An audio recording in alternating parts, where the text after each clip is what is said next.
धन्यवाद आदरणीय उपसभापति जी।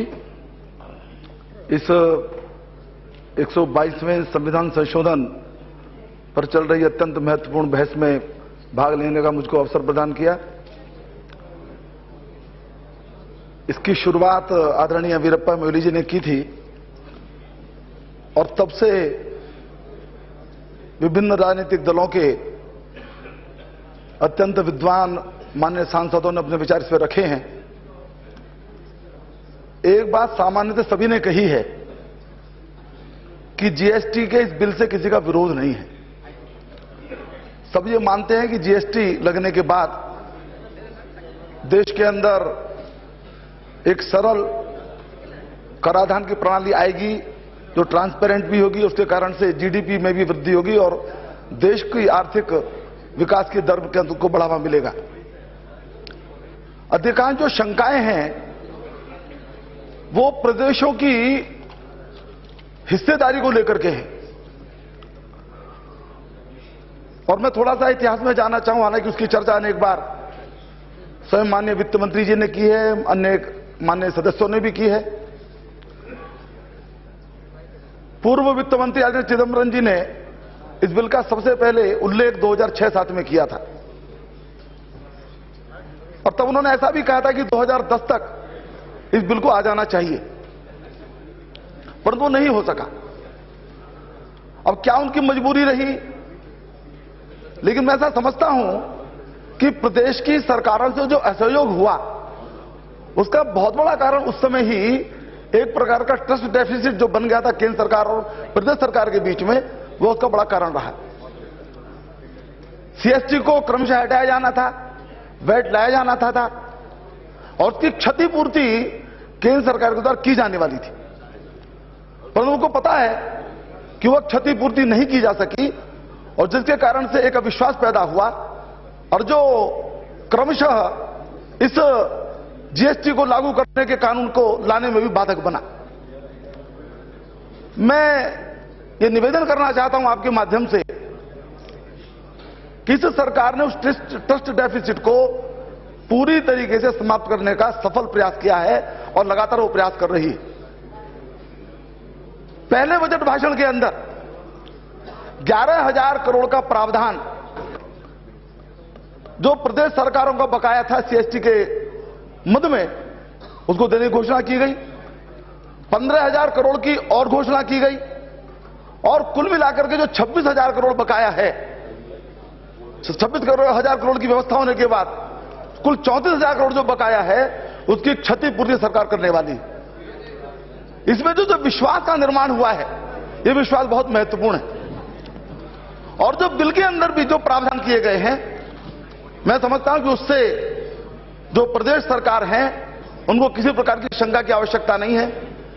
जिस प्रकार से जीएसटी काउंसिल की रचना की गई है, जिस प्रकार से जो अगले 5 साल के लिए संभावित क्षतिपूर्ति को पूरा करने का आश्वासन दिया गया है,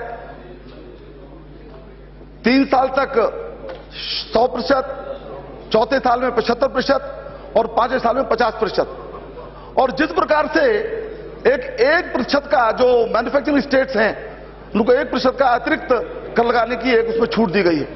ऐसे अनेक जो प्रावधान हैं उसमें से यह सुनिश्चित किया गया है कि प्रदेश सरकार की जो शंका है वह उसका कोई कारण नहीं है।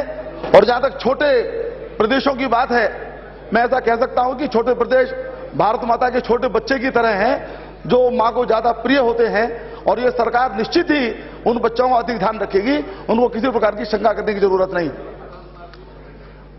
आदरणीय उपसभापति जी, जो ट्रस्ट डेफिसिट प्रदेश और केंद्र सरकार के बीच में था, वह टैक्सेशन का जो सिस्टम इस समय है उसके कारण से आम जनता, आम नागरिक और सरकार के बीच में भी हम बड़े विज्ञापन तो देते हैं कि आप टैक्स दीजिए, टैक्स देने का ये लाभ होगा, उससे प्रगति के काम चलेंगे, विकास के काम चलेंगे। हम कई बार उनको टैक्स न देने के नुकसान भी बताते हैं, उनको कानून का भय भी बताते हैं, परंतु टैक्स देने के योग्य उसका मन बने इस प्रकार का वातावरण देश के अंदर नहीं है। 16 के लगभग टैक्स लगते हैं और प्रत्येक छोटे बड़े उद्यमी को, छोटे बड़े कारोबारी को एक वकील और एक डॉक्टर परमानेंटली अपना रखना पड़ता है।